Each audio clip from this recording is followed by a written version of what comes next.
acaba en el capítulo 14. Ok, entonces seguiría obviamente el 15, pero no los quiero llevar nada más pues, aterrizar en el 15, ¿no? Sino los quiero, les voy a hacer un breve resumen, ¿ok?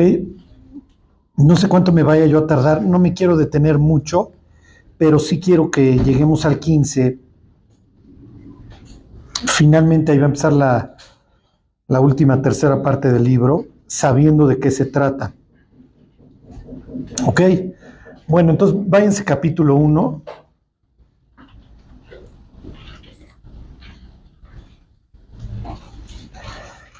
Ok, el Apocalipsis tiene varios géneros literarios, tampoco me detengo mucho ahí, eso está todo en la introducción. O sea, todos los temas, si los quieren ver a fondo, están en la serie, son 96 videos de 1 hora. Como arranqué durante la pandemia, que estábamos encerrados, pues no había mucho que hacer, entonces prestaba para que tuviera mucha información, ¿ok? Entonces no se los voy a hacer igual de cargado, de hecho, pues no sé hasta dónde lleguemos hoy. Igual nos echamos la mitad. Bueno, ok.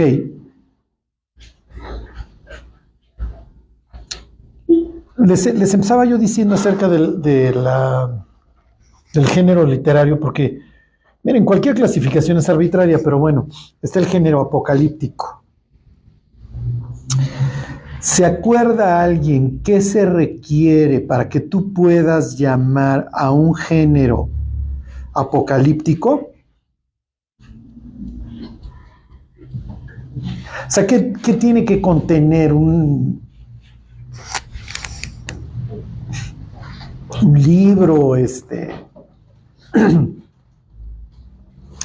para que lo consideres apocalíptico? ¿No se acuerdan? Ok, miren, las respuestas, digo, y no está mal, típicas serían que tienen visiones, que tienen dualidad en cuanto a la ubicación de los actores, dualidad en que tienes escenas en este mundo y fuera de él. ¿Sí se entiende? Como sucede en Apocalipsis.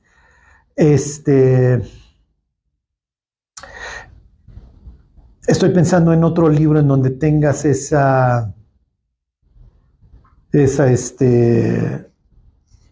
dualidad,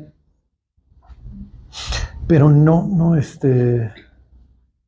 bueno, piensen, miren, no es literatura apocalíptica, pero tienes esa dualidad, piensen en Job, donde te está contando qué sucede en el cielo. No, Daniel, no, lo que pasa es que las visiones de Daniel las tiene en el mundo.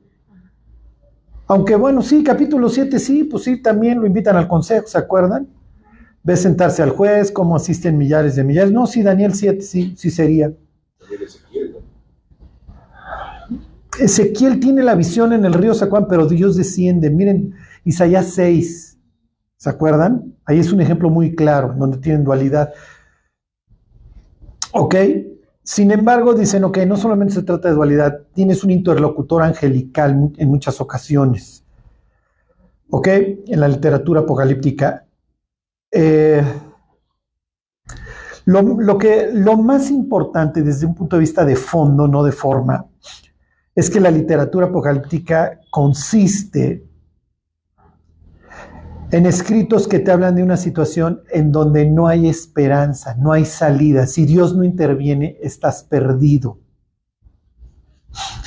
Ok, por eso los israelitas tienen estos libros intertestamentarios. Piensen en el libro de Enoc, ok, en donde te narra que pues ya la maldad está tan grave y es natural, pues cuando tienes una bota griega que te están matando, te están arrasando, te están torturando, es natural que tú digas, y además le echa al pueblo de Dios que traicionaron, esto lo cuenta el libro de Daniel, que se vendieron muchos a los griegos, entonces no hay esperanza, ¿ok? Entonces, en eso consiste la literatura apocalíptica, en que ya no hay nada que hacer, no hay medios humanos para corregir el caos. ¿Se entiende o no se entiende? ¿Ok? Entonces, ese es el ángulo que yo quiero que vayan analizando. No hay forma de ya arreglar. ¿Nos encontramos en un mundo así?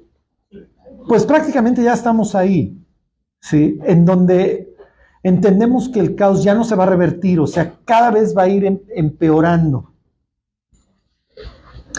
Ok, puede irse, ¿cómo les diré? Frenando, no frenando, pero tal vez desacelerando, pero ya la ruta, el camino, la dirección está trazada, ¿sí? O sea, ya.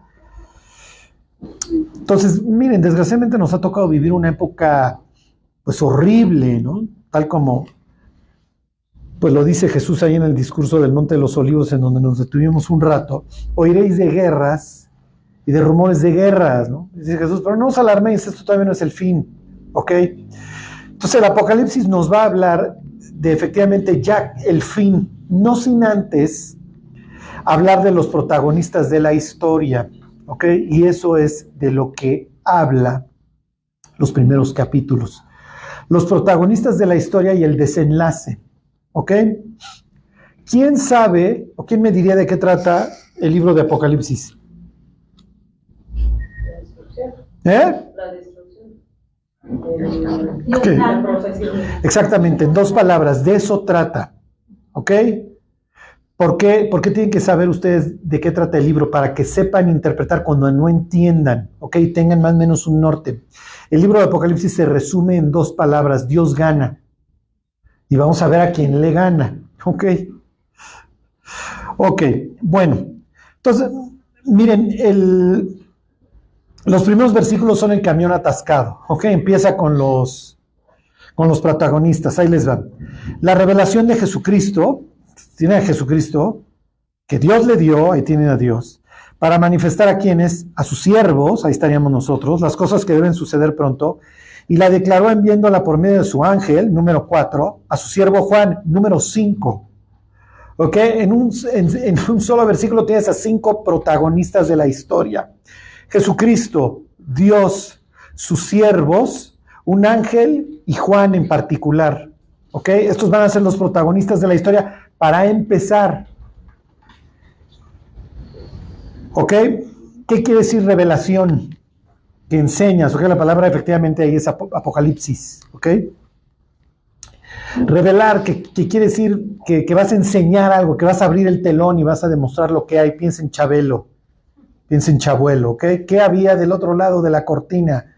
En la catafixia, ¿ok? Entonces Dios va a abrir el telón. Esa es la idea, te voy a decir cómo termina esto. Cuando los muchachos están con Jesús en el Monte de los Olivos, ¿se acuerdan que le preguntan, dinos cuándo serán estas cosas y qué señal habrá de tu venida y del fin del siglo, del fin de la época ya? ¿Cuándo termina esto? ¿Qué es lo mejor de la vida? Que acaba. ¿Están de acuerdo?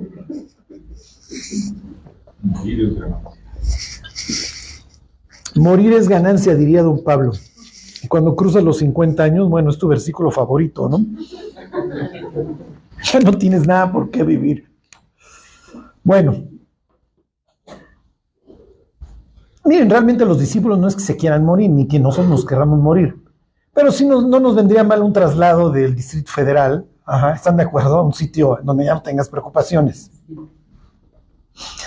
Bueno, ok. Les sigo leyendo. Versículo 2. Que ha dado testimonio de la palabra de Dios y del testimonio de Jesucristo y de todas las cosas que ha visto, no me detengo ahí. Y luego dice, empiezan las bienaventuranzas, de estas hay 7 en el libro. Bienaventurado el que lee y los que oyen las palabras de esta profecía y guardan las cosas en escritas, porque el tiempo está cerca. Es natural que Dios hable de esta manera, porque para Dios un día es como ¿cuánto? Es como 1000 años, entonces llevamos 2 días en el calendario de Dios. ¿Ok? Ahora, miren, en aquel entonces es natural que ellos tengan una visión apocalíptica. ¿Ok? ¿Por qué? Porque ya vino el Mesías y el Mesías prometió regresar. Les pongo un ejemplo. Pablo le escribe a los romanos y les dice, oigan, los voy a pasar a saludar cuando vaya yo camino a España. Porque para Pablo el mundo acaba allá, en España. Y entonces cuando Jesús está en el Monte de los Olivos, le dice a los muchachos que este evangelio será predicado ¿a quién? A todas las naciones. Bueno, pues entonces ya vamos a terminar, ¿sí me explico? pues ya llegó a España, algunos discípulos estarán en el oriente, Pablo anda, Pablo quiere irse hasta Occidente. Entonces, si algunos fueron para el oriente, finalmente, pues para el sur ya se fue el etíope, lo que ustedes quieran, pues ya se acaba el mundo. Y luego nosotros, los que vivimos, ¿ok? No todos moriremos, pero todos seremos transformados. Y Pablo habla en primera persona. ¿Por qué? Porque él está esperando, al igual que todos, el regreso de Cristo. Y hay una de las cartas, no me acuerdo, Corintios, cómo termina, ¿se acuerdan con la expresión esta de, o Gálatas, alguien se acuerda, Maranata? ¿Se acuerdan? El Señor viene, ya, va a venir. ¿Por qué? Porque prometió regresar, y así como lo vieron irse en el monte de los olivos, ¿se acuerdan? Pues así prometió regresar, y es lo que dice el libro de Zacarías, ¿se acuerdan? Bueno, pues entonces lo estamos esperando. Ok, lo esperaron hace 2000 años, y pues parecía como que sí, pues ya en nuestra época todas las generaciones han pensado que Cristo viene en su vida. Es normal. ¿Por qué? Porque todos nos queremos largar. ¿Ok? Lo que pasa es que nosotros estamos viendo cosas que estas personas no vieron. ¿Ok? La humanidad tiene la capacidad para aniquilarse. Ahora sí. ¿Ok? Para hacer muchas cosas de las que están descritas en el libro. Generar quimeras. ¿Ok? Cuestiones genéticamente aberrantes. La idea, y de eso ya tuvimos un ejercicio, de que no puedas comprar ni vender. ¿Ok? Todo el mundo sabemos que vamos para el ingreso universal. ¿Ok? ¿Alguien trae todo su dinero ahorita en la cartera? No. ¿Y si el banco mañana borra los muchos o pocos numeritos que tenías ahí? Se acabó. Adiós. ¿Ok? El control por parte de una sola persona del resto de la humanidad hoy es posible, hace 2000 años no. Entonces, miren, Juan está diciendo el tiempo está cerca, y tómenlo también en el sentido de inminencia.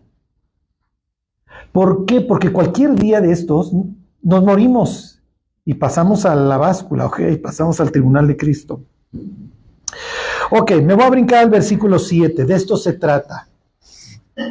He aquí que viene con las nubes y todo ojo le verá, y los que le traspasaron, y todos los linajes de la tierra dan lamentación por él. Sí, amén.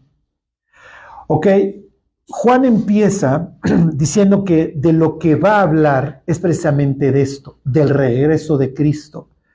Y no es agradable. Dice que todas las tribus de la tierra van a lamentar. ¿Por qué? Porque como lo vamos a ver, la idea del libro es que Dios gana. Bueno, pues para que Dios gane tiene que haber ¿qué? Bueno, pues tiene que haber pleito. Piensen ahora lo que está pasando con las Olimpiadas. Hay pleito, ¿ok? ¿Tú por qué me insultas?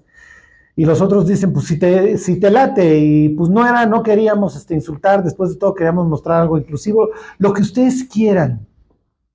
Pero el día que Cristo regrese, imagínense que se le ha ocurrido regresar en plenas Olimpiadas, en plena inauguración. O sea, muchos hubieran estado en severos problemas, ¿están de acuerdo? Hubieran, como dice aquí, lamentaron. Cuando dice los que le traspasaron, obviamente está refiriendo a su pueblo, ¿se acuerdan? ¿Por qué? Porque si bien el que traspasa a Cristo con la lanza es un soldado romano, esto es a instancias de los judíos, que son los que finalmente lo entregan, y quieren que los otros les hagan el trabajo sucio. ¿Ok? Entonces esto está tomando una expresión del libro de Zacarías. Mirarán a mí a quien traspasaron y llorarán. De ahí, del capítulo 12 de Zacarías, no me acuerdo, está tomando Juan. Ok, otro punto muy importante, acuérdense. El Apocalipsis no lo podemos entender si no conocemos el resto de los libros de la Biblia, porque todo el tiempo Juan está tomando cosas del resto de la Escritura. Este es un ejemplo. Esta idea de que también, y los que le traspasaron. Bueno, pues ¿dónde dirá que le traspasaron? Pues sí, efectivamente en los evangelios, pero antes en el libro de Zacarías te habla de esta idea de que me van a ver y se van a poner a llorar, y es lo que está diciendo Juan. ¿Por qué vamos a llorar?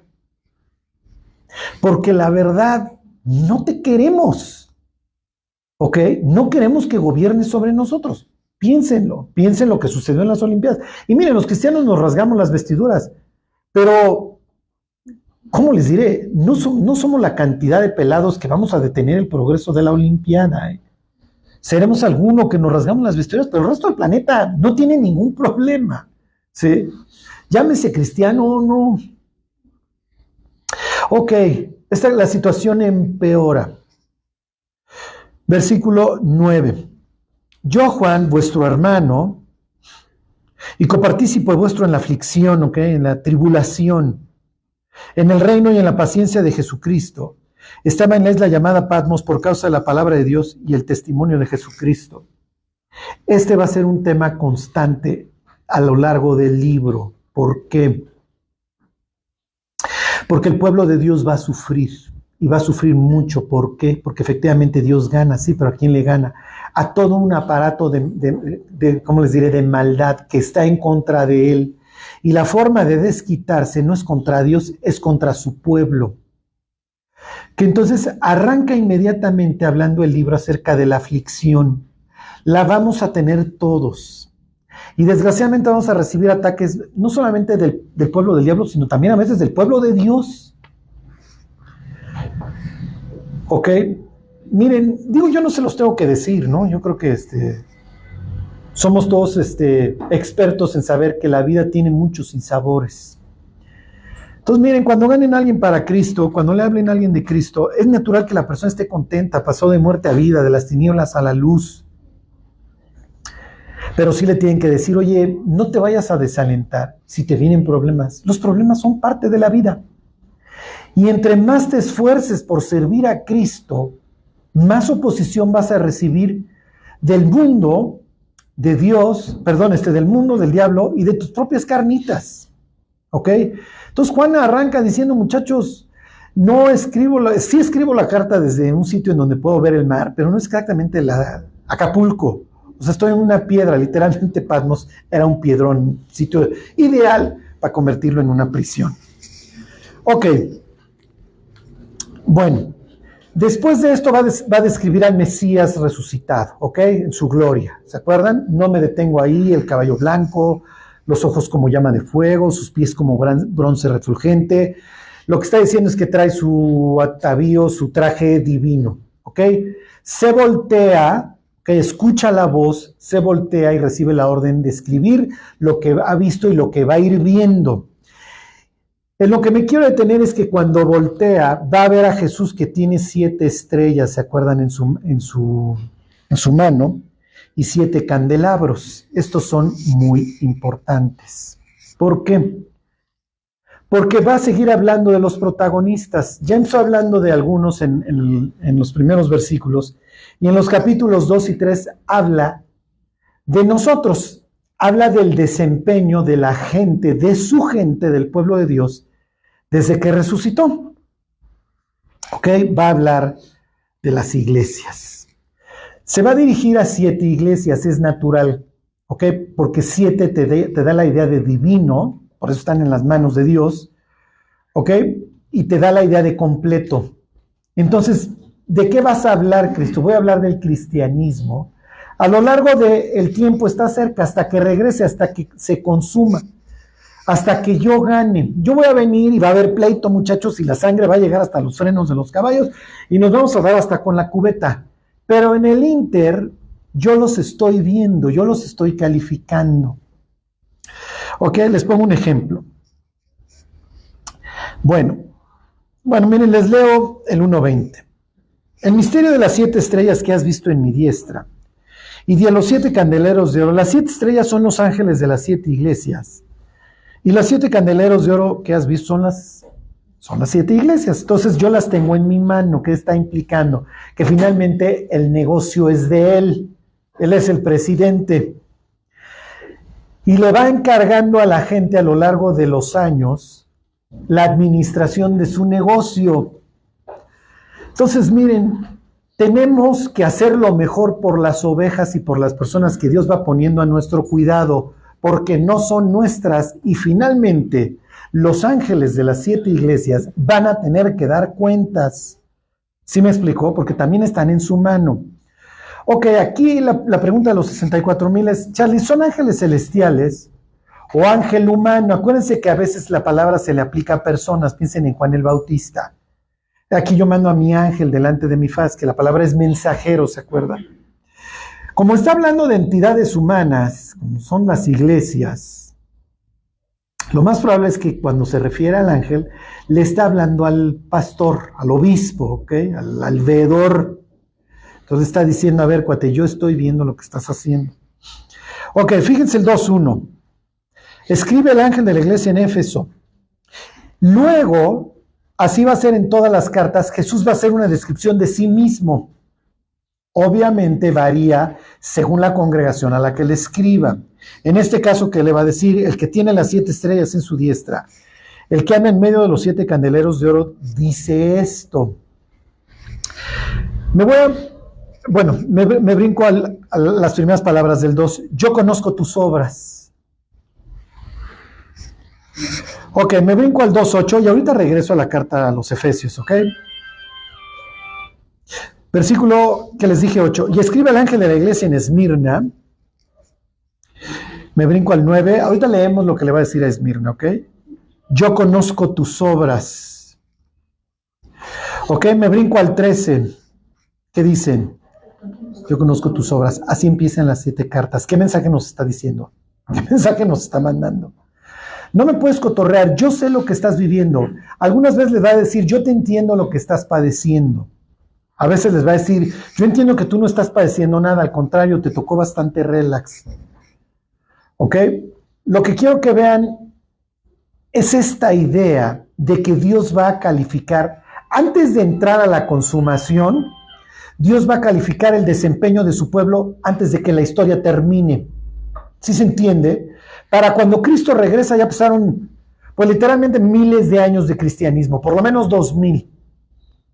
Y entonces en el Inter la pregunta es, ¿qué estás haciendo? A ver, ¿qué hizo mi pueblo? Sí, para cuando yo regrese las cuestiones está muy mal.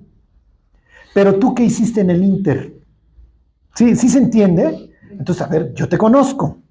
Bueno, vamos a ver algunos ejemplos. A ver, me voy a la iglesia de los Efesios. Escribe el ángel de la iglesia en Éfeso, el que tiene las 7 estrellas en su diestra, el que anda en medio de los 7 candeleros de oro, dice esto. ¿Qué implica eso? ¿Por qué le dice que él es el que tiene las 7 estrellas y los 7 ángeles? Pues es mi negocio. ¿Por qué? Porque los efesios eran farolones, ¿se acuerdan? Ok, sucede que cuando Pablo termina su tercer viaje misionero, ya va de regreso a Jerusalén, y pasa por las costas de Éfeso, manda a llamar a los pastores, ¿se acuerdan? Este es el famoso ahí discurso en las playas de Mileto. Y entonces vienen los pastores de Éfeso, y lo más probable es que varios de la misma zona de Asia Menor, y Pablo los exhorta. A ver, váyanse y se los leo, es Hechos 21.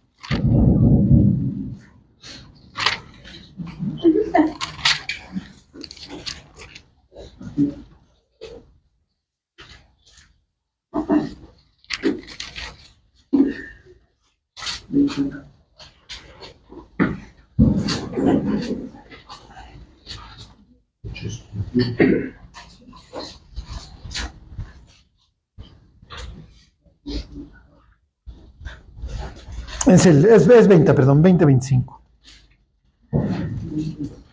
Ahí están. Dice, y ahora aquí yo sé que ninguno de todos vosotros, entre quienes he pasado predicando el reino de Dios, verá más mi rostro. Pablo pasa 2 años en Éfeso. Y hay una expresión de Lucas que dice que así toda Asia Menor se enteró del Evangelio. Las 7 iglesias del Apocalipsis están precisamente ahí, cerquita de Éfeso. ¿Se acuerdan? Están en el sentido del reloj. Tienen Éfeso, Esmirna, Pérgamo, Tiatira, Sardis, Filadelfia y la Odisea. ¿Sí? Entonces no es casualidad si tú las ves desde arriba. ¿Ok? Entonces va pasando Pablo, y esto me detengo un poquito para que vean que sí tuvo efecto lo que Pablo menciona. ¿Ok? Dice, versículo 25, y ahora yo sé que ninguno de todos vosotros, entre quienes he pasado predicando el reino de Dios, verá más mi rostro. Por tanto, yo os protesto en el día de hoy que estoy limpio de la sangre de todos. porque no he rehuido el anunciaros todo el consejo de Dios. Pablo está diciendo, a ver, señores, yo tengo una conciencia limpia, ¿no? Cuando hubieron problemas los intenté resolver de la mejor manera. ¿Ok? No rehuí en enseñarles la Biblia, todo el consejo de Dios, pero hay un problema. ¿Ok? Se lo sigo leyendo. Versículo 28. Por tanto, mirad por vosotros y por todo el rebaño en que el Espíritu Santo os ha puesto por obispos para apacentar a la iglesia del Señor, la cual él ganó por su propia sangre, porque yo sé que después de mi partida entrará en medio de vosotros lobos rapaces que no perdonarán al rebaño. Y luego dice, y de vosotros mismos se levantarán hombres perversos. Ok, se levantarán hombres que hablen cosas perversas. El cristianismo, desgraciadamente, mis queridos, tiene a sus peores enemigos desde adentro. ¿Por qué? ¿Por qué creen? Tiene que ver. Pero díganme cuál es el peor pecado que le viene al cristiano. La amargura. Acuérdense, el cristiano puede echarse un cohete un día y al otro día se echa sus hotcakes con cajeta, le pide perdón a Dios y sufre su dolor de cabeza, ¿ok? Y su cruda. Pero la amargura es muy fuerte. ¿Por qué? Porque la amargura echa raíz y contamina a muchos. Miren, yo no sé si a ustedes les ha pasado que andan cargando a algún cristiano que en algún punto los ofendió. Y entonces,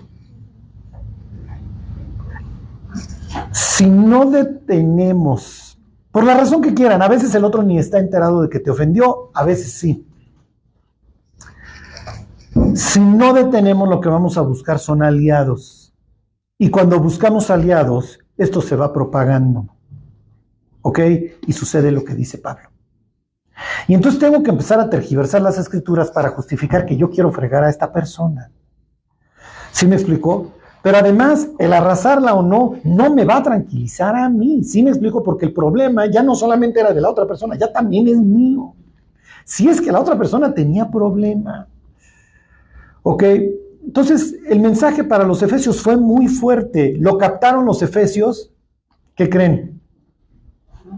¿Por qué no? Porque siguieron haciendo las cosas. Ok. Ok, se los termino de leer ahí. Dice, les vuelvo a leer el 30. Y de vosotros mismos se levantarán hombres que hablen cosas perversas para arrastrar tras sí a quienes, no al que se convirtió ayer, a los discípulos. Entonces, ¿cuál es la idea? Hay que apacentar al rebaño, es lo que dice Pablo. Dice, miren, dedíquense a apacentar al rebaño. Desgraciadamente hay pastores o personas que llegan al abrevadero y echan el Red Bull, ¿sí me explicó? Y le dan alas a las ovejas y las traen todas aceleradas, cuando la idea es, no, cuate. Las ovejas ya tenemos suficientes problemas y suficiente estrés como para que todavía nos aceleren. ¿Ok? Y entonces les dice, a ver, cuates, tengan cuidado porque de entre ustedes mismos se van a levantar lobos rapaces, van a hablar cosas perversas, van a arrastrar tras sí a los discípulos y van a acabar destruyendo las congregaciones. Ok, y entonces les dice, versículo 31, por tanto, velad, acordándoos que por 3 años, de noche y de día, no he cesado de amonestar con lágrimas a cada uno. Ok, y ahora, hermanos, os encomiendo a Dios, número 1, o sea, porque finalmente es el que Dios nos va trayendo las cosas para que no nos amarguemos, y a su palabra, ok, y a la palabra de su gracia, la cual tiene poder, ¿para qué? Para construir. Ok, si ustedes se regresaran a ver la iglesia de Éfeso, no creo haber mencionado esta parte, por eso se las quise mencionar. Que regresen a Apocalipsis. Entonces, miren, en la Biblia tendrían 2 cartas a los Efesios. La carta a los Efesios y esta chiquita, ok, que le escribe Cristo a esta iglesia. Ok, bueno. Ahí están 2:2. Dice, yo conozco tus obras y tu arduo trabajo y paciencia, y que no puedes soportar a los malos y has probado a los que se dicen ser apóstoles y no lo son, y los has hallado mentirosos. Entonces, ¿caló, sí o no, la exhortación de Pablo? Sí, se sabe en la Biblia de memoria. Entonces ahí no entra el testigo de Jehová, ahí no entra el mormón, esos cuates.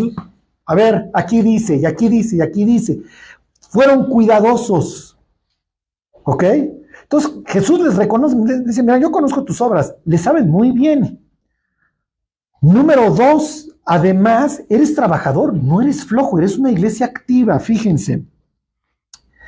Versículo 3, ya has sufrido, ya has tenido paciencia, ya has trabajado arduamente por amor de mi nombre y no has desmayado. Nuevamente tienen el tema del sufrimiento. Inmediatamente lo introduce junto al tema de las iglesias. La iglesia de Éfeso sufre. ¿Por qué? Bueno, porque vive en un lugar que en términos griegos se llama Neocoris. Neocoris quiere decir guardián y Éfeso es el Neocoris o el asiento en donde se guarda una divinidad que es Diana, la diosa de los Efesios.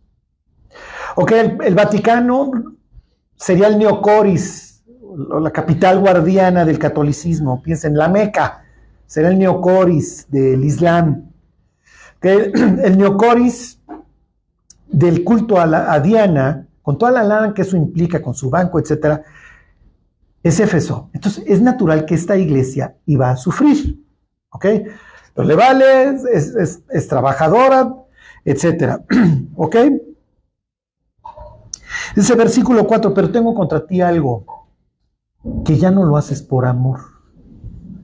Ya no tienes esa satisfacción de gozarte con que las almas se conviertan. ¿Qué sucede cuando estamos amargados? Que ya no gano las almas porque tengo estas ganas de ver que Chelas cambie su vida, sino porque estoy compitiendo con el de al lado. O porque quiero simplemente que la gente vea que tengo muchos likes, que tengo muchos views. ¿Sí me explico? Y entonces esas ganas de ayudar al de al lado, de que Dios sea glorificado, etcétera, ya las perdí. Porque vivo en una competencia. Y entonces la iglesia de Éfeso pues es la jefa en la interpretación bíblica y es la jefa en crecimiento, si ustedes quieren, lo que sea. ¿Ok? Entonces cuando el bruto laodiceo, que no tiene la más remota idea acerca de la Biblia, tiene alguna duda, bueno, pues camina algunos kilómetros, ¿ok? Y llega a Éfeso y le pregunta a algún gallo efesio, oye, ¿qué quiere decir esto? ¿Qué quiere decir aquello? Y el otro luego le va a decir, sí, pero ya no lo hago por amor. ¿Sí se entiende? Entonces, efectivamente, no me convertí en el lobo rapaz que comentaste, Pablo. Pero, pues, la neta, ya no lo hago por amor. ¿Y saben qué es lo que sucede cuando ya no lo hacemos por amor? Se convierte en rutina. Y al convertirse en rutina, se vuelve tedioso. Y el tedio acabamos por tirar el arpa, porque qué pereza, es lo mismo todos los martes, es lo mismo todos los domingos, es lo mismo todos esos, es lo que ustedes quieran. Y entonces ya no tengo por qué levantarme en las mañanas. Ya no tengo, como diría Pablo, esa satisfacción que experimentaba. Ajá. Entonces, miren, caemos, y esto pues sucede cuando tenemos muchos años también en Cristo, en la rutina. Ya me volví efesio, conozco la Biblia, la enseño. Ay, si se convierte Chelas, pues, luego te veo Chelas y échale ganitos y espero que tu hígado todavía te dé para algunos años. Pero ya no tengo esa satisfacción que tenía yo cuando me convertí. Que ni siquiera me sabía yo Juan 3:16 bien. Me aventaba un champurrado cada versículo que citaba, pero tenía ese fuego. Ok, entonces, ¿se acuerdan la promesa? Bueno, me brinco al 7 y me voy a la promesa. Y ahorita me regreso al remedio. Dice, el que tiene oído, oiga lo que el Espíritu dice a las iglesias. Al que venciere, le daré a comer del árbol de la vida, el cual está en medio del paraíso de Dios. Ah, bueno, está chido, Dios. Felicidades, qué padre. Pues sí, entiendo que, si además más adelante lo dice, que está el árbol de la vida y da un fruto distinto cada mes, va a estar bien padre, y hay un río con una ribera bien grande, pues aguas cristalinas, todo lo que entra ahí pues, tiene sanidad. Felicidades, sí, pero lo interesante del pasaje es que la palabra árbol es dendron, y aquí emplea la palabra madero, la que se utiliza para madero. Inclusive si ustedes se fueran a la Septuaginta, esta palabra zulon, es el griego. ¿Se acuerdan el poste que levantan para matar a Mardoqueo, que levanta Amán? Es la misma. Es la misma palabra. La idea es un sitio en donde alguien va a morir. Se los voy a leer como si se los estuviera yo leyendo textual en el griego. El que tiene oído, oiga lo que el Espíritu dice a las iglesias, al que venciere le daré a comer del madero de la vida. Ya te olvidaste de la cruz, de lo que hice por ti, de que te aprecio, de que te quiero. Entonces miren, cuando alguien los ofenda y ustedes digan, no, Dios, es que yo me quiero vengar. A veces pensamos, es que Dios ha de querer más a ese que a mí. ¿Sí les ha pasado? Por eso se ríen, ¿verdad? No. Acuérdense del yo conozco. Entonces, miren, piensen, Dios me aprecia. Lo que pasa es que el diablo es experto en querer ponernos en contra de Dios. ¿Sí me explico? Entonces, miren, como decía una vez una persona, hablar del perdón es bien padre mientras que no seas tú el que lo tiene que otorgar. Pero miren, tenemos que dar vuelta a la página. Sí, porque si no vamos a acabar como estos efesios, que lo hacen por rutina y lo hacen porque ya aprendieron y lo hacen porque saben, pero ya no tienen el fuego. ¿Sí me explico? Ya lo perdieron, ya no está ese brillo, ya no está ese cuidado, ya no está esas ganas de me vale. Yo no sé cómo lo voy a hacer, pero voy a ver a esa persona en el cielo. Hay veces que vemos reacciones de unas personas que nos parten el corazón, que no quieren saber absolutamente nada de Dios. Y en algunas ocasiones fueron lesionadas por algún religioso, lo que ustedes quieran. Decimos, bueno, pues ni modo, sí, está bien dura, lo más raro es que se pudra en el infierno, pero ya no tenemos ese fuego de, no, yo me voy a morir en la raya y voy a orar, y voy a dar un buen testimonio, y voy a mostrar realmente mi aprecio por las personas a las que quiero, porque las quiero ver en el cielo. Ok. Me regreso a la exhortación. Versículo 5, le dice a los efesios, recuerda por tanto de dónde has caído y arrepiéntete y haz las primeras obras. Esa es la receta. Miren, cuando estén amargados. A ver, ¿dónde di la vuelta equivocada? ¿Dónde me amargué contra fulano? Está bien, ahí. Me regreso, voy con Dios, le pido que me limpie y continúo. Y regreso a hacer las primeras obras. Le pido a Dios que me vuelva el gozo. Ok, ¿cuál es el riesgo? Y esta es a la única iglesia que le hace esta amenaza. No se lo dice ni a la Odisea. Se los vuelvo a leer el 5. Recuerda por tanto de dónde has caído y arrepiéntete y haz las primeras obras. Pues si no, vendré pronto a ti y quitaré tu candelero de su lugar si no te hubieras arrepentido. Como la iglesia está siendo representada a través de candeleros, qué raro, porque las iglesias son la luz, ¿ok? Los efesios corren el riesgo de que Dios agarre el candelero y miren.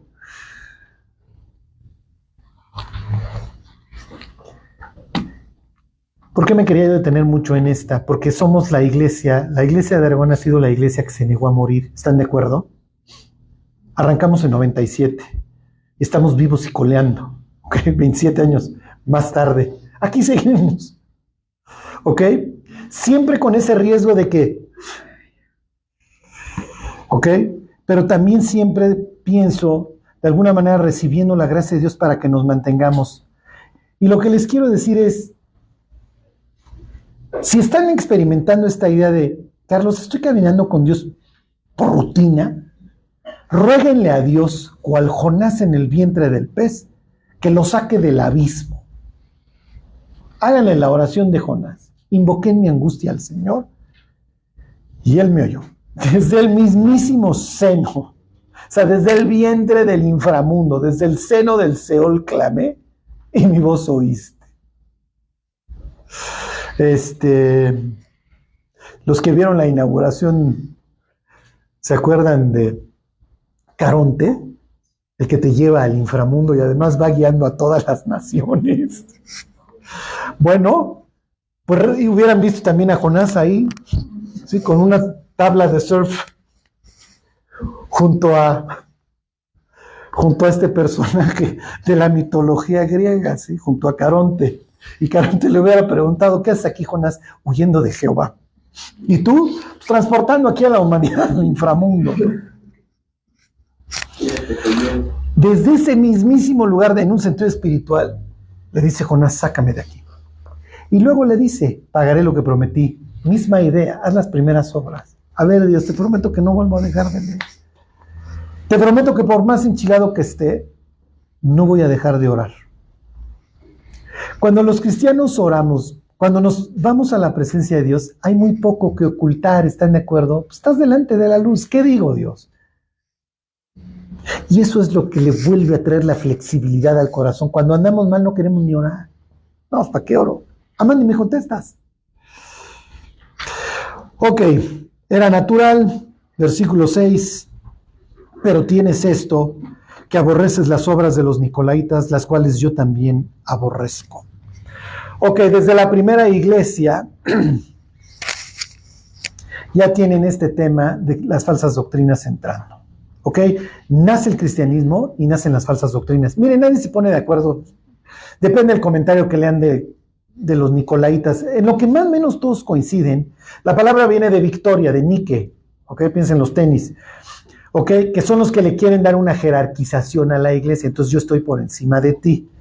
Y entonces los efesios van a resistir eso y lo van a resistir bien, y entonces Jesús también dentro de lo que les va a reconocer, es natural, pues conoce toda la Biblia. La Biblia presenta a los líderes cristianos como siervos.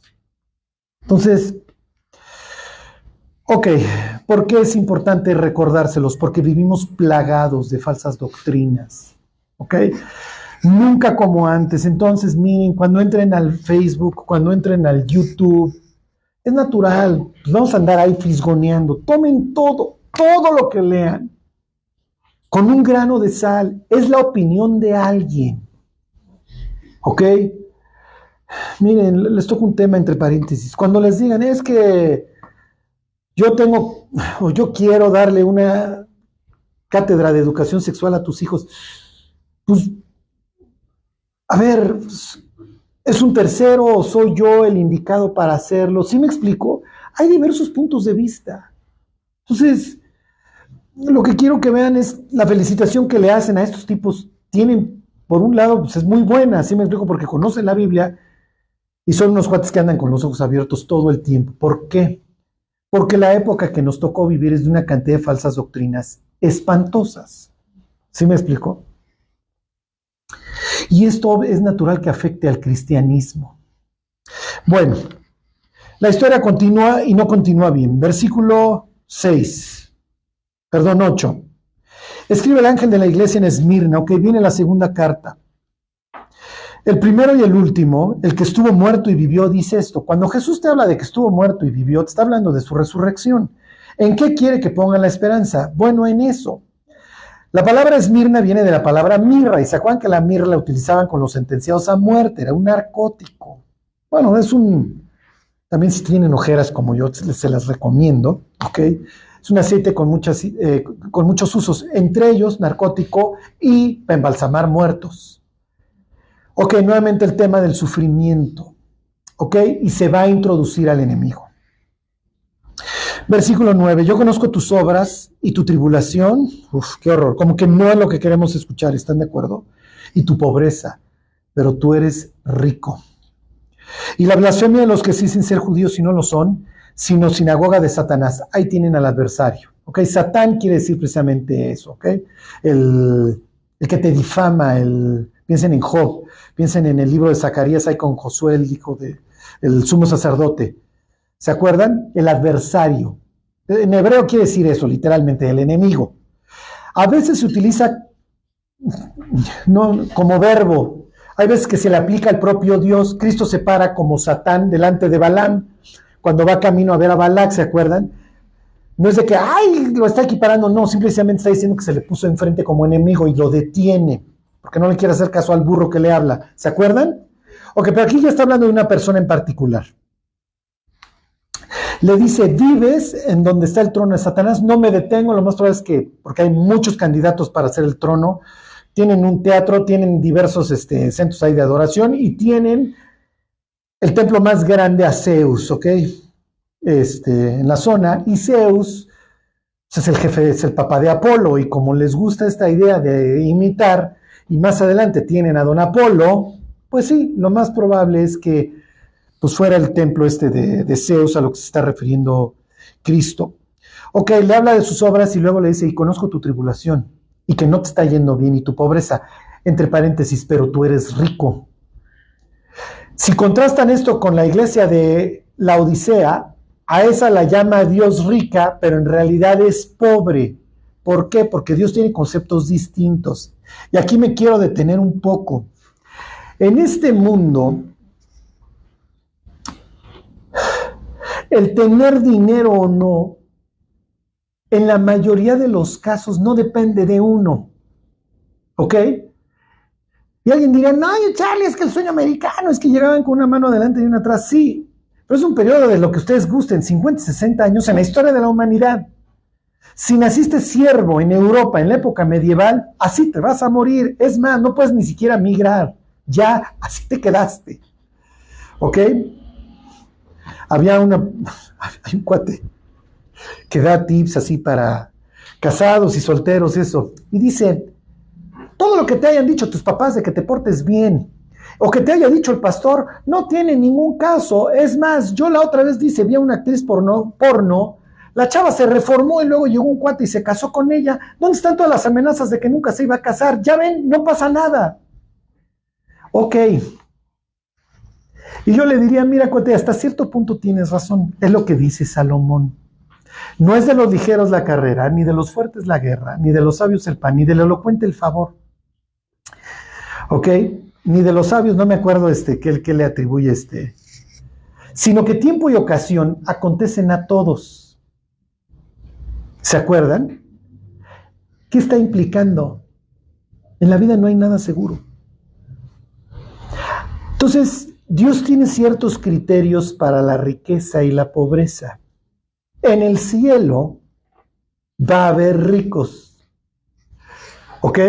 Pero no es porque vayan a ser banqueros o lo que ustedes quieran. Es porque aquí caminaron con Cristo. Léase en este caso la iglesia de Esmirna, la iglesia perseguida, la iglesia que estuvo dispuesta a dar su vida por Dios. Entonces, miren, ¿se acuerdan? Pablo utiliza esta expresión en 1 Timoteo y dice, dile a los ricos de este mundo, bla, bla, bla. Y entonces Pablo, oye, ¿qué hay de otros? Sí, hay ricos de allá y esos son para siempre. ¿Sí se entiende lo que les está transmitiendo? Entonces, miren, la tribulación momentánea produce cada vez en nosotros un mayor peso de gloria para allá. La historia se está escribiendo hoy y tenemos en derredor una cantidad de testigos que nos están gritando, no te pares, no te pares, no te pares. Tienes un Elías que te diría, mira, cuate, yo también me quería morir. Es más, le pedí a Dios que me quitara la vida. Tendrían un Moisés, a ver muchachos, yo me reventé 40 años trabajando para mi suegro, administrando sus ovejas, ni siquiera eran mías, me decían el ñor, ¿ok? Porque chambeaba yo con los pastores y los pastores eran o los niños como David o las mujeres. Tenía yo 80 años cuando me encontré con Dios en un desierto espantoso. Luego me reviento 40 años en donde el responsable y el culpable de todos nuestros problemas soy yo, para luego ni siquiera entrar a la tierra prometida. Oye, Moisés, ¿y qué consejo me darías? Síguele. Vale la pena. ¿Qué diría un cristiano de Esmirna? Síguele, vale la pena. Ok. Versículo 10. Fijo. Por eso tienen el tema de Dios gana. No temas en nada lo que vas a padecer. He aquí el diablo echará a algunos de vosotros en la cárcel para que seáis probados y tendréis tribulación por 10 días. Sé fiel hasta la muerte y te daré la corona de la vida. ¿Ok? El que tiene oído, oiga lo que el Espíritu dice a las iglesias. El que venciere no sufrirá daño de la segunda muerte. Ok, vamos a volver al ejemplo olímpico. Ya nos pelaron los dientes. ¿Ok? Ya salió Caronte diciendo, miren, yo me voy a cargar a las naciones, me las voy a llevar al inframundo. Y ahí vienen siguiéndome y todos felices ondeando sus banderas sin sospechar hacia dónde van. O sea, y en serio, nos burlamos de ellos. ¿Ok? Luego se acuerdan que sube del inframundo. Y luego, pues, no podía faltar el caballo blanco. Ya lo veremos el caballo blanco en capítulo 6, que habla de la bestia, ¿ok? ¿Por qué me estoy deteniendo aquí? Porque el mensaje que están mandando es, muchachos, esto se está acabando. Vamos a gobernar sobre ustedes y en sus narices les decimos que los vamos a llevar al mismísimo infierno. soy el caballo blanco, entrego una bandera al revés, o sea que voy a traer un caos, esto va a ser cada vez peor. Pero además, quiero que volteen a ver a la doña, quiero que volteen a ver a doña María Antonieta con su cabeza cortadita. ¿Qué tiene que ver María Antonieta con su cabeza en las manos? ¿Sí me explico? Dice, no, bueno, es que sería como los que le colgaron la cholla en la lóndiga de Granaditas. Sí, pero México 68 no arrancó con la cabeza de quién era Morelos, o no sé, algo, que le hayan cortado la cholla y la hayan puesto ahí, o fusilado. ¿Sí me explico? Y ni el caballo blanco, ni Caronte, ni nada de estos temas. Entonces, cuando sale, además toda ensangrentada, el mensaje que está mandando, obviamente, para que lo entendamos el resto es, cuates, les vamos a cortar la cabeza. Así que ya mejor, ni la armen de jamón. Miren, todo el mundo se indignó con lo de la última cena. Sí, está espantoso, está horrible. Pero no ven los comentarios tan... Por el otro lado, debería ser, oye, pero no es lo único que nos dijeron. O sea, nos dijeron que nos van a cortar la cabeza. Imagínate que tú eres un cristiano de Esmirna y te dicen, mira, moras donde vive el Satán. Te tengo malas noticias. El diablo les va a traer aflicción durante 10 días. 10, no tomen 10 días en sentido literal. También te habla de completo. ¿Ok? Quiere decir que es un periodo que termina, pero finalmente es un periodo. Los va a echar en la cárcel, no es lo que quieres. Además, la cárcel no es de que, a ver, te meto 15 días a los separos o te pongo una condena de 3 meses en la cárcel. No, la cárcel es lo previo a que te mate. ¿Ok? O sea, no había pena de prisión, es lo que les quiero decir. La prisión es mientras te juzgo. Si te considero inocente, te sales, pero si te considero culpable, no te dicto una sentencia para que te quedes, te mato. O te flagelo o la sentencia que yo te vaya a imponer. O te privo de tus bienes o lo que sea. No son buenas noticias. Finalmente viene una promesa que el resto del libro va a tomar y va a tener que apropiar. Imagínense los santos de la tribulación de los que habla el capítulo 7 de Apocalipsis, cuando pasaron por acá, a ver, pues voy a leer el Apocalipsis, mira nomás la época que me tocó vivir, pasaron por el mensaje Esmirna y la promesa de no temas en nada lo que vas a padecer. Además, el que venciere no sufrirá daño de la segunda muerte. Lo peor que te puede pasar es que te vayas al infierno, que te mueras 2 veces, pero a ti no te va a pasar. Tú eres un creyente de Esmirna. Entonces, tú vas a resucitar, por eso me presento contigo como el que ¿qué? Como el que resucitó. Entonces, miren, ¿cuál es la pregunta de los 64,000? Oye, Charlie, ¿y nosotros pasamos por eso? Ok, entonces vuelvo a lo mismo. Empieza Juan diciendo, yo soy copartícipe vuestro en la tribulación. Juan, pues no es lo que quiero escuchar, yo más bien estaría pensando en una vida más cómoda, ¿no? Luego tienen la cuestión de la aflicción en la carta a los Efesios, y luego tienen, pues ya para acabar la cuate, pues lo más probable es que vayan a matar a muchos de ustedes. Pero no se preocupen, van a resucitar. Sí, Dios, pero no es lo que quiero escuchar. Bueno, pues es lo que hay, muchachos. Porque vives en un mundo podrido en donde gobierna el diablo, y estás en lo que se llama ya, pero todavía no. Ya vencí, ya me senté a la diestra de Dios, pero sigo esperando que el evangelio sea predicado, y entiendo que durante ese proceso de predicación que están haciendo ustedes, va a haber bajas. Esmirna, representas la iglesia perseguida, la iglesia que da su vida, la que el diablo mató. Oye, Dios, porque tú le diste permiso. Sí, porque yo le di permiso.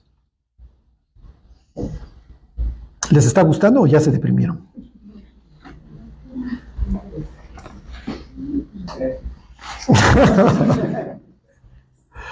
Versículo 12, vamos a ver la tercera y última, y aquí le dejamos, le enseño las otras 4 próximas semanas. Escribe a la iglesia en Pérgamo, el que tiene la espada aguda de 2 filos, dice esto. ¿Por qué? ¿De qué estás hablando? Bueno, pues estoy citando, diría Juan, la carta a los hebreos. ¿Se acuerdan que la palabra de Dios es viva y eficaz, y más cortante que cualquier espada de 2 filos? Y así se presenta Cristo en capítulo 1, de su boca salió una espada aguda. Entonces, ¿qué quiere decir? A ver, que te voy a hurgar, te voy a calificar con la palabra. ¿Por qué? Esta es la iglesia, si ustedes quieren, que ya empieza a recibir mucha presión por parte del Estado. ¿Ok? Entonces, tiene una iglesia perseguida, y luego tiene una iglesia, piensen, Constantino, Edicto de Milán. No es que hace del cristianismo la religión del imperio, eso lo va a hacer años más tarde otro que se llama Teodosio. Pero Constantino va a despenalizar, si ustedes así lo quieren ver, y va a prohibir la prohibición a los cristianos. Considera al cristianismo una religión permitida. Entonces ya déjenlos ya en paz. Sí, pero entonces eso quiere decir que ya también el Estado pues ya tiene injerencia.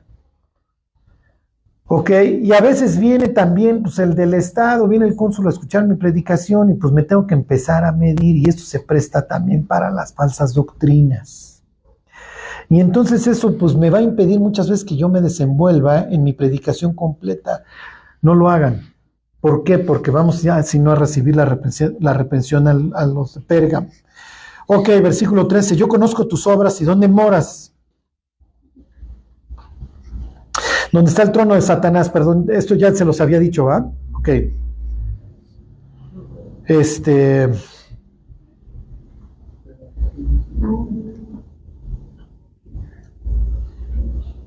Bueno, es el templo de Zeus, ¿ok? Está bien. Me confundí, les hice un popurrí ahí con Esmirna, ¿ok? El trono es el trono el templo de Zeus y todo eso está ahí en Pérgamo. ¿Ok? Bueno, dice, pero retienes mi nombre y no has negado mi fe, ni aun en los días en que Antipas, mi testigo fiel, fue muerto entre vosotros donde mora Satanás. ¿Ok? En el caso de Esmirna tiene el derecho, del diablo, de encarcelar. Estos viven donde vive es natural, también van a padecer persecución y menciona a Antipas. ¿Ok? Entonces, estás aguantando, pero, versículo 14, pero tengo unas pocas cosas contra ti, que tienes ahí a los que retienen la doctrina de Balaam, que enseñaba a Balac a poner tropiezo entre los hijos de Israel, a comer cosas sacrificadas a los ídolos y a cometer fornicación. Y también tienes a los que retienen la doctrina de los nicolaitas, la cual yo también aborrezco. Tienes una iglesia de Éfeso, una iglesia primitiva que no lo va a permitir, es más, que no los va a tolerar y los va a aborrecer. Tienen una iglesia de Pérgamo que ya los tiene. Y peor, tiene ahí a los que retienen la doctrina de Balaam. Charlie, ¿qué quiere decir eso? Ok, todos los mensajes están interrelacionados. En la iglesia de Esmirna le dice que es pobre. Pero la iglesia de Pérgamo no quiere seguir el mismo ejemplo y entonces le gusta la lana. Y la lana es todo un tema en la iglesia de Pérgamo. Piensen en el evangelio de la prosperidad. Si en este instante tú donas, entonces Dios te va a devolver. Y bueno, el que siembra escasamente también segará. Y se tuercen pasajes de la Escritura para que la gente dé su lana. ¿Y qué es lo que sucede? La gente, ¿qué hace? Mucha gente va y da. ¿Y por qué? Porque para que exista el evangelio de la prosperidad necesitas gente que crea en él. O sea, necesitas la simbiosis. El que esquilma y el esquilmado, ¿ok? ¿Por qué? Porque esto finalmente esconde una codicia. Porque sí es cierto, ahorita le deposito a este cuate $100, pues si me van a regresar 200 en 15 días, pues claro, Actinver no trae esa tasa de retorno. Pues en cuánto andan los CETES andan por ahí del 11%. No, hombre, Cristo está mucho mejor, ya me lo está diciendo este señor. ¿Cuál es la cuestión con Balaam, se acuerdan? Israel va a pasar por el territorio de un cuate que se llama Balac, por Moab. ¿Ok? Y Balac no lo quiere dejar pasar y sale de una manera muy agresiva y dice, pero entiendo que la batalla es espiritual, y entonces se manda a traer a un profeta de Mesopotamia que se llama Balaam. Y entonces le dice a Balaam, oye, ven que yo te voy a honrar, ¿se acuerdan? Y entonces le dice Balaam a los mensajeros, no, mira, lo que pasa, cuate, es que déjame consulto a Dios a ver si me deja ir. Y entonces, resulta que Dios le dice, no vayas, ¿para qué vas? Y entonces al otro día, oigan, cuates, pues no voy. Y entonces obviamente Balac pues, se infarta y dice, pues este cuate no quiere lana, y entonces le manda a otra comitiva con más dinero. Y entonces pues este cuate dice, no, pues déjame, vuelvo a preguntar, no, esta no me la pierdo. Y entonces Dios le dice, ve. Pero como la escritura no te dice entonaciones, no captas el ve, ¿ok? Y entonces el otro cuate va feliz. La burra le habla y este cuate lejos de... Como va pensando en la lana, en qué se la va a gastar, ¿se acuerdan que se dedica a azotar a la burra? Hasta que Dios le dice, cuate, ¿qué estás haciendo? Ah, pues es que yo no sabía que te me estabas oponiendo, ve, pero vas a decir lo que yo te diga. Y entonces llega este cuate y lo honra, ¿se acuerdan? Y entonces, ¿qué no te puedo yo honrar? Y entonces le da cosas, etcétera. Y este cuate está encantado. Y dice, bueno, mira, a ver, déjame ver a los israelitas. Y aquí, pues voy a tomar mi parábola. Y entonces, puras bendiciones. Y una y dos, y las que ustedes quieran, lo bendice y bendice a los israelitas. Y este cuate del Balac le dice, no te contraté para que los bendijeras, cuate. Dios te ha privado, ¿se acuerdan? Del premio. Y entonces don Balaam se va todo triste porque se fue sin la lana. Cuando pensamos en la lotería o no, todos pensamos en que nos la gastaríamos, ¿sí o no? Ay, hasta ofrendaría, no me parece que doy. Bueno, pues Balaam ya también había pensado hasta cuándo iba a ofrendar y en qué se la iba a gastar, y pues de repente pues la lana le salieron alas. Y en algún punto de su regreso, no sabemos si metros cruzando la puerta del palacio de Balac, o ya bastante lejos, yéndose hacia Mesopotamia, se regresa y le dice, ¿de cuánto estamos hablando? No, pues de tanto. Está bien, mira, la fortaleza de este pueblo radica en su santidad. No me estoy refiriendo a un argentino, ¿ok? Radica en su pureza. Por eso años más tarde, y eso lo vamos a ver cuando veamos las quimeras, ahí en Apocalipsis 9, Jesús habla de los espíritus inmundos. ¿Por qué? Porque te habla de algo que se mezcló, que está sucio. Y entonces por eso la idea de que no puedes usar lino y algodón, no puedes mezclar semillas porque haces inmundicia. ¿Ok? Estas mezclas. ¿Por qué? Porque acuérdense que los ángeles descendieron, hicieron un borlote, muchachos, que acabó mal, acabó en diluvio. Ok, entonces como estos cuates tienen que ser de una sola pieza, tienen que procrear entre ellos, porque traen una promesa desde Génesis 3:15, que luego le pasan la estafeta a don Abraham y a su descendencia. Entonces ellos no pueden ir contigo, ellos no pueden andar fornicando tras dioses ajenos, mándale unas chavas. Y entonces Balac sigue el consejo y efectivamente llegan las chavas al campamento, empiezan a fornicar y viene la mortandad y viene el juicio de parte de Dios contra su pueblo. Entonces, si Balac los quería ver sufrir y malditos, efectivamente los ve. Ok, ¿cuál es el problema entonces, ya que conoces esta historia de esta iglesia, cuando Dios le dice, oye cuate, retienes a los que tienen la doctrina de Balaam, que le enseñó a Balac a poner tropiezo, a ser tropezadero? Es lo más grave que podemos hacer como cristianos, tropezar a otros. Ok, entonces miren, yo luego pienso en personas a las que yo no les he dado un buen testimonio. Digo, Dios, se van a ir al infierno. Y cuando estemos en el juicio final, me van a voltear a ver a mí. Y yo me voy a estar escondiendo detrás de Claudio, de alguien ahí, en pleno juicio. Charlie, ¿por qué no me avisaste? Oye, pues sí te testifiqué eso, sí, pero dabas bandazos, cuate. No cada vez que comíamos ponías ese rostro así de cuidado, me dejabas que me explayara. Y tú la vas pues a campechanear sabroso, tú te vas toda la eternidad. Pero yo, por lo menos hubiera sido firme. Por eso el Apocalipsis habla de un futuro en donde ya no hay solución, a menos de que Dios intervenga. El camino está trazado, ya la suerte está echada, si así lo quieren ver. Esto acaba mal y es natural. Vivimos ahora sí, ya en la colita, estamos a 5 minutos de esto. Estamos al final de la carrera y el mensaje que Dios nos daría: no des un mal testimonio, cuate. No seas como ese que se dedicaba a enseñar cómo tropezar y no seas tu piedra de tropiezo. Ten cuidado porque ya estás para allá. Estás terminando la carrera. Les termino la historia. Versículo 16. Por tanto, arrepiéntete, pues si no vendré pronto a ti, pelearé con ellos, contra ellos con la espada de mi boca. El que tiene oído, oiga lo que el Espíritu dice a las iglesias. Al que venciere, daré a comer del maná escondido. Y le voy a dar una piedra blanca. Ok.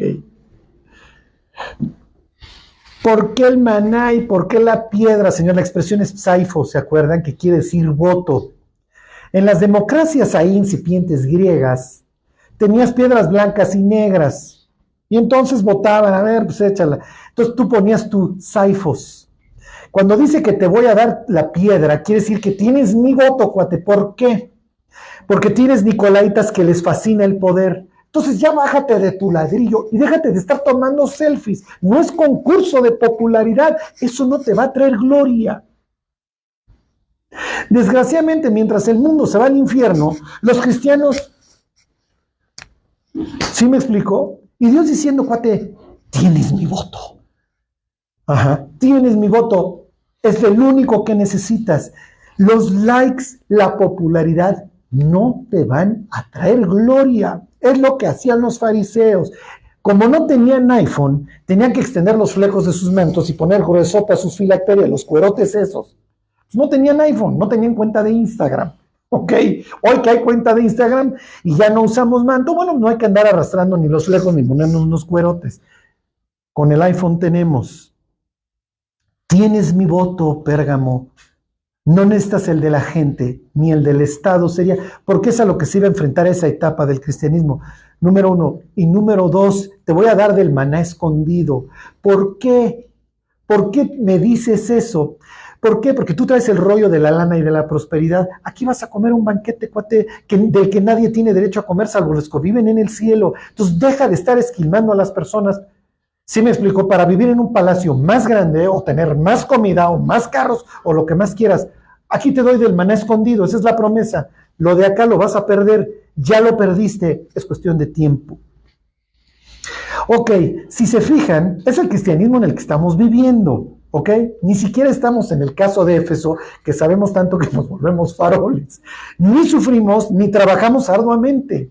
¿Sí me explicó? ¿Por qué? Porque es lo último que queremos. Y miren, yo con esto no les quiero decir, pues vayan y den su mensaje más recalcitrante en el metro y ojalá los agarren a trancazos y regresen desfigurados la próxima semana y digan, ya que estoy sufriendo por el evangelio. Hombre, estoy peleando la buena batalla. No, no, porque tenemos que ser equilibrados. ¿Cuántos años creen que nos queden? 6. Miren, si le preguntan a don Klaus Schwab, al del Foro Económico Mundial, dice, pues ya saben que en el 30 les quito todo, muchachos. O sea, incluyendo su libertad, les voy a tener que cobrar sus bonos de carbono porque contaminan un chorro, los va a tener ahí en ciudades inteligentes de donde no puedan salir, y pues vas a salir si todavía tienes bonos de carbono, pero pues como yo voy a tener toda la lana y eso, pues falta que te los asigne. Ya vives vas a vivir en una prisión sota. Y si no usas esto, no vas a poder comprar ni vender. Ya tengo la capacidad digital para controlar toda la humanidad. Es cosa de irlos aflojando poquito a poquito.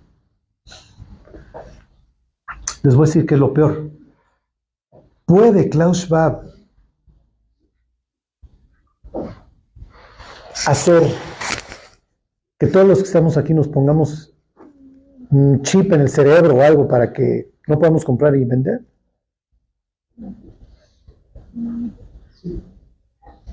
O sea, piensen lo que les estoy diciendo. Ahorita viene, ya es un señor grande, y le dicen, pues a ver, llégale, cuate, a ver si puedes con todos nosotros. ¿Podría? Todo el mundo echamos a correr para un distinto lado. ¿Puede o no puede? Les voy a decir que es lo más tétrico del Apocalipsis y de lo que vimos en Marcos 13 y Mateo 24. No pueden. Necesita el resto de la población. Lo que quiero que vean es cómo hay problemas en las iglesias, porque son las mismas ovejas las que los generan. ¿Sí me explicó? Pues aquí vivimos por la lana, entonces vamos tipo Balán. Y aquí queremos jerarquización, entonces somos como los nicolaitas. Y los siguientes adoran al Satán, ¿eh? Cuando llegamos a Tiatira, esos cuates dicen que conocen las profundidades del diablo. Hitler no iba a poder matar a 20 millones de personas. Él solo no podía, pero tuvo una población, tuvo un país de su lado. Lo peor de los Juegos Olímpicos no es los pocos que se rasgan las vestiduras y que nos sugiere a nosotros el algoritmo de YouTube. Es el 98% de la población que dijo, ¡qué padre! ¡Qué inclusivo! Qué padre que hayan puesto a María Antonieta, un ícono de la cultura francesa y de su revolución, porque aquí somos revolucionarios, somos ilustrados. Qué padre que Caronte haya salido, digo, no sé qué haya querido decir, y un caballo blanco, y lo que ustedes quieran, que no tienen la más remota idea de lo que está sucediendo. Cuando durante la colonia venía el inquisidor y se llevaba al vecino, ¿ustedes creen que el vecino de al lado se preocupaba? No, qué bueno que ya se llevó al hereje. Lee la Biblia. Cuando empiece la marca, ¿ustedes creen que el resto de la humanidad va a estar? ¡Qué horror! Qué desgraciado que no quiere usar, no sé si le vayan a llamar la marca, pero que no quiere usar esto. Y si no lo hace, yo mismo lo forzo, yo lo acuso. Eso es lo más triste, que las masacres en todos los países no las lleva a cabo el dictador, las lleva a cabo el pueblo. Y dice Jesús, y se entregarán unos a otros. Eso es lo más asqueroso, lo más triste, lo más repugnante de leer estas historias. Alguien tuvo que haber denunciado a Juan y armarle un caso para que este cuate acabara en Patmos. Alguien que lo odiaba. Alguien que en su corazón no quería perdonar, no quería ser perdonado por Dios, lo que ustedes quieran. En Esmirna, bueno, pues algún día nos interesó la lana y vamos a pedirle lana a la gente. Son unos desgraciados. Y le decimos que si deposita y esto y bla, bla, bla. Acuérdense, la ofrenda, como dice don Pablo, es cada uno dé conforme a lo que tiene y conforme a lo que propuso su corazón. Eso es lo triste. Bueno, Charlie, entonces, adivinen quién es la barrera. ¿Quién es lo que detiene? ¿Quién es el que cambia las cosas? Nosotros. Y ahí está la iglesia de Esmirna y ahí está la iglesia de Filadelfia, que dijeron, bueno, pues es la chamba que nos tocó, muchachos. A unos los guarda Dios, a otros no, por la razón que ustedes gusten y manden. A Filadelfia se le promete ser guardado, gracias a Dios. Y ahí yo construyo todo mi caso de que no nos toca vivir lo demás. Ya se los construyo la próxima semana. Y digo, algo vimos durante Marcos 13, ¿no? Pero acuérdense, la minoría gritona es más fuerte que la mayoría silenciosa. Entonces los cristianos sí tenemos esta responsabilidad. Tengo que predicar, porque eso es lo que detiene la maldad. Esa es realmente la guerra espiritual. Bueno, pues vamos a orar y nos vamos. Dios, te damos gracias por tu palabra. Gracias, Dios, por lo que tú vas haciendo en nuestras vidas, Dios, que tienes cuidado de nosotros y nos vas regresando. Bendícenos, Dios, ayúdanos a recordar que el tiempo está cerca, Señor, y hoy mucho, muy cerca. Bendícenos, Dios, aliéntanos, guarda esta iglesia, Dios, guárdanos del mal, guárdanos del Satán, Señor, y ayúdanos a predicar, te lo pedimos por Jesús. Amén.